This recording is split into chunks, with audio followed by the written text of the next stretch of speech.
Mengkaji serat wesiaji dalam hasanah perkerisan atau paduwungan. Mungkin teman-teman pecinta tosan aji pernah menemukan buku atau artikel yang memuat tentang jenis besi yang digunakan untuk membuat keris pusaka.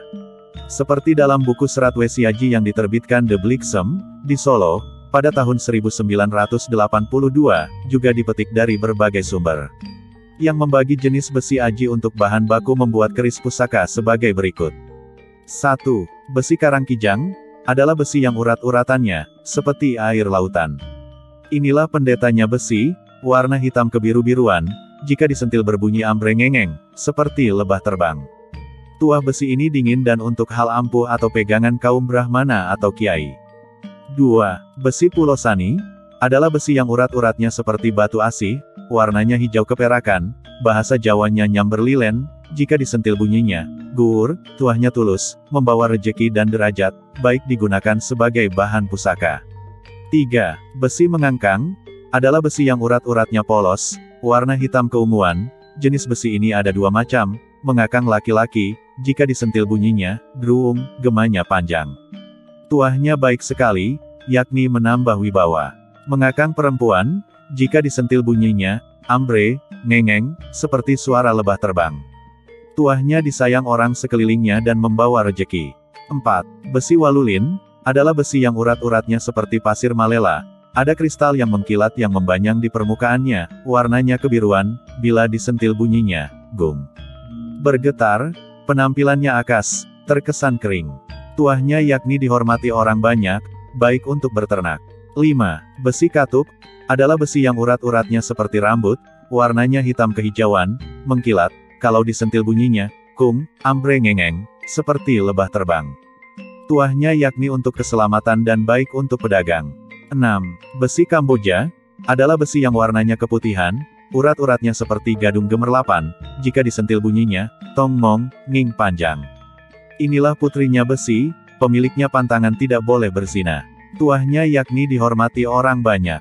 7. Besi Walangi, adalah besi yang berasal dari lautan, warnanya kuning agak kehijauan, kalau disentil bunyinya, nging, ambre, ngengeng seperti suara lebah terbang.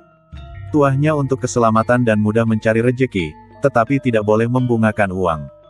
8. Besi Ambal, adalah besi yang berwarna biru agak kemerahan, yang konon berasal dari batu gunung. Kalau disentil bunyinya, ambre, ngengeng bergetar. Jika dipakai sebagai bahan pembuatan keris, besi ambal ampuh dan bisa menarik pusaka yang lainnya, biasanya untuk bahan keris panimbal. 9. Besi tumpang, adalah besi yang digelari kuncinya besi, warnanya agak biru keunguan, jika disentil bunyinya, jeruung, gaungnya panjang. Tuahnya baik untuk kesaktian dan kewibawaan. 10.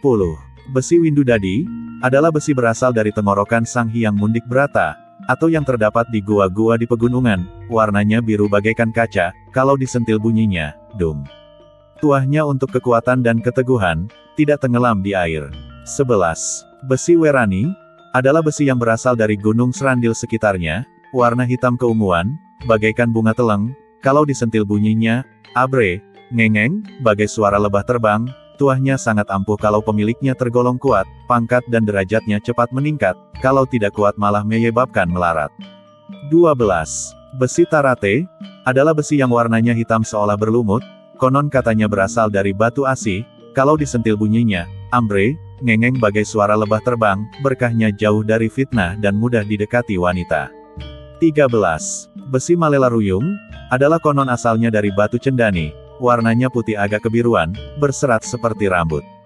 Kalau disentil berbunyi, preng, bergetar tuahnya untuk menambah keberanian dan keteguhan iman. 14. Besi Balitung, ada dua jenis. Yang baik besinya berasal dari batu, berwarna hitam agak ungu pekat, jika disentil bunyinya, ting, panjang. Tuahnya baik untuk nelayan. Sedangkan yang buruk warnanya agak kotor, dan jika disentil bunyinya, ngeng, pendek. Tuahnya buruk menyebabkan melarat, tak heran jenis ini digunakan bahan baku untuk membuat senjata selain keris, seperti pisau atau pedang. 15. Besi Kenur, adalah besi yang berwarna hitam mengkilat bagai bulu burung gagak. Jika disentil bunyinya, srung, ambre, ngengeng. Tuahnya baik untuk berdagang dan menyimpan uang banyak, ini disebut pusaka saudagar. 16. Besi Malilo Kendogo, Kadang juga disebut besi loya, bila disentil bunyinya, tum, tuahnya baik untuk menambah keberanian dan menjaga keteguhan iman. 17. Besi tumbuk, yang konon katanya berasal dari Thailand, warnanya putih kekuningan gemerlap bagai batu karang. Jika disentil bunyinya, gong, ambre, ngengeng. Tuahnya baik untuk menyimpan harta serta ditakuti jin dan setan. Itulah ke-17, jenis besi di atas tergolong besi yang baik digunakan dalam bahan pembuatan senjata pusaka. Selain itu ada juga jenis-jenis besi yang tergolong buruk. Besi yang dianggap buruk untuk bahan pembuatan pusaka adalah besi kantet warnanya merah kehitaman, besi malik warna hijau kekuningan, besi kelengan hitam mengkilat dan besi enuh warna biru keunguan. Namun besi yang dianggap buruk biasanya untuk campuran bahan baku agar karakter buruknya hilang. Jelas bahwa pembagian jenis-jenis besi tersebut, tidak ada kaitannya dengan ilmu metalurgi. Bahkan bisa jadi yang diistilahkan besi oleh nenek moyang kita dulu, tidak harus besi atau ferum, yang kita kenal sekarang ini. Mungkin beberapa jenis logam yang lain juga disebut besi yang berasal dari jenis tertentu. Kesimpulannya keris pusaka dibuat dengan percampuran logam yang menggunakan teknik seni lipatan, sehingga menimbulkan corak atau bercak yang kita sebut pamor. Jika hanya satu jenis saja tentu tidak memiliki pamor, cuma gradiasi warna besi saja. Sebab keris otentik zaman kuno, jarang sekali ditemukan berpamor. Jika ada keris zaman Purwo Carito atau Anta Berantah, itu memiliki pamor itu jelas ngawur, sebab sesuai dengan keterangan dalam buku Serat Wesiaji jenis itu menunjukkan karakter bilah zaman Anta Berantah. Pamor mulai berkembang di era Singosari akhir dan awal Majapahit. Adanya percampuran berbagai jenis logam inilah yang membentuk pamor dan keris memiliki cita rasa seni, dengan itu lebih bisa dinikmati karakteristiknya. Sang pencipta sudah menciptakan besi dengan berbagai kekuatannya, kalau empu zaman dahulu dapat mengetahui fungsi dan kegunaan dari masing-masing besi tersebut, berarti sekarang kita tinggal memilih besi-besi yang sesuai dengan diri kita untuk membuat sebilah keris pusaka. Ingat bicara keris, semua punya pedoman kitabul jare masing-masing. Jadi bab terkait keris itu bebas berargumen, menguak atau mengungkap, tetapi masih berdasarkan pakem sesuai temanya. Di sini kita sinau bareng, jika ada yang merasa pinter tentu tidak butuh membaca buku, searching Google, main YouTubean, sebab sudah pinter sendiri. Aslinya semua yang dipelajari juga bentuk pendapat personal, beda orang beda pengetahuan, beda buku beda penjelasan.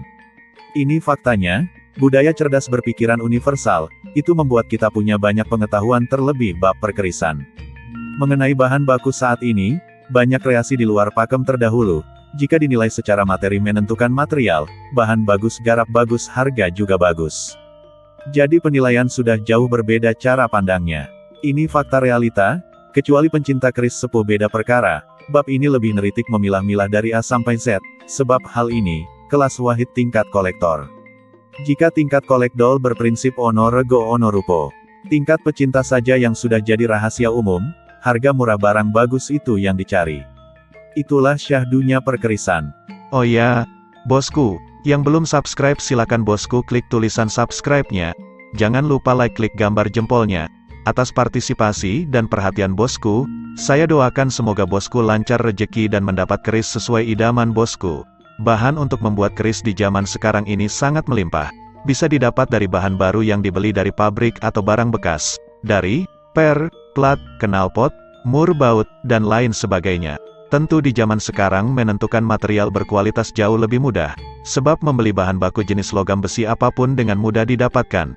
Berbeda di zaman silam untuk bahan baku sebilah keris dibutuhkan keahlian khusus untuk mendapatkannya, sampai menggunakan ritual minta petunjuk dan lainnya. Tentu ada perbedaan yang mendasar dan tingkat pengetahuan, leluhur kita tentu jauh lebih hebat dalam urusan memilih material juga teknik garapnya. Tak heran keris sepuh tingkat keawetan lebih tinggi sebab untuk sebilah keris saja digarap dengan sungguh-sungguh, bahkan terkait lipatan bisa ratusan ribu lipatan. Jika di zaman sekarang sudah tidak musim sebab keindahan dan kehalusan garap yang diutamankan, apalagi kinata tentu keindahan ukiran detailnya juga menjadi nilai plus tersendiri.